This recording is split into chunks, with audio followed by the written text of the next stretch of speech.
Good morning, friends. It's Joe. Welcome to my scripture reflection for Friday, July the 5th. Happy July 5th to everyone. Yes, we should be happy on July 5th and celebrate it just like we do July 4th for all the same reasons. Thankful that we have this country to live in, thankful for other things in our life. Celebrate life itself. I know the days, significance of those days are something, but we need to create significance in every day just so we can continue the mission that we are here for, whatever that mission is that draws the passion out of us.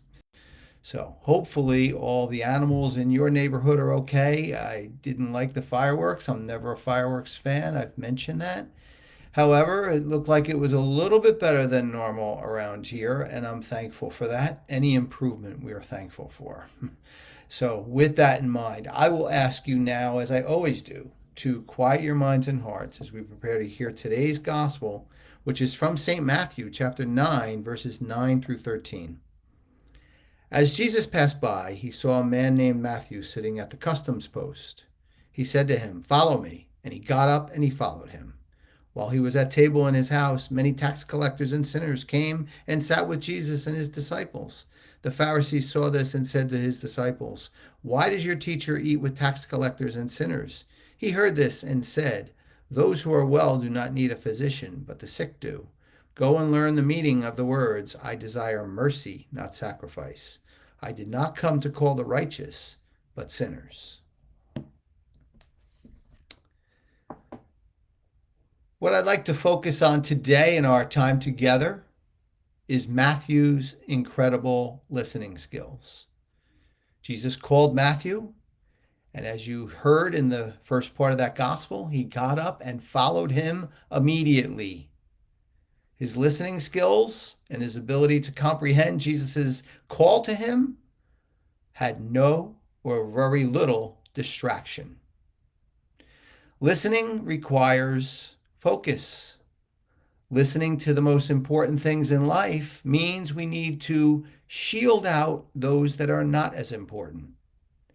Now, Matthew did not have to deal with an internet that comes up on our phone or computer in 2.2 seconds, or if it doesn't, we get aggravated. He did not have to deal with the many news cycles that report things that go on in the world, many of which really don't have a big impact on us. He didn't have 400 channels on his television set instead of 7 like when I was growing up. There was a lot less noise around Matthew, but there was still noise. There were still things. And we heard in the latter part of the gospel that all the noise from the Pharisees and those who were opposing Jesus were there. And there was enough noise for him to easily not hear the most important message of all, which was Jesus calling him to follow his life and thereby follow his passions and what means most to Matthew in the world. And he was able to do that. And we need the same thing. We do not make excuses for all the things that I previously mentioned that can shield out the things that we need to hear, the things that we want to hear, and the things that we want then to follow up on. We know excuses will work.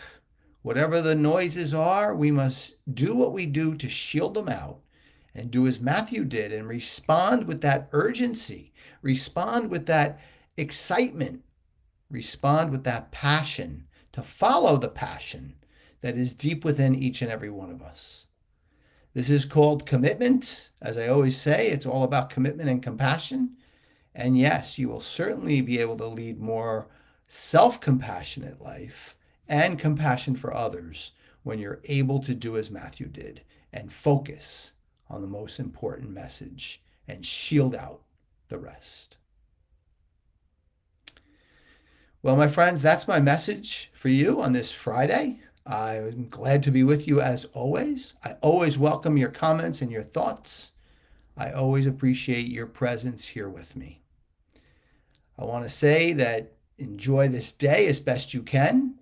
Please let me know if you can put to practice what I spoke about today and maybe shield out some noise and focus on something that's that much more important to you and the way you want to lead your life.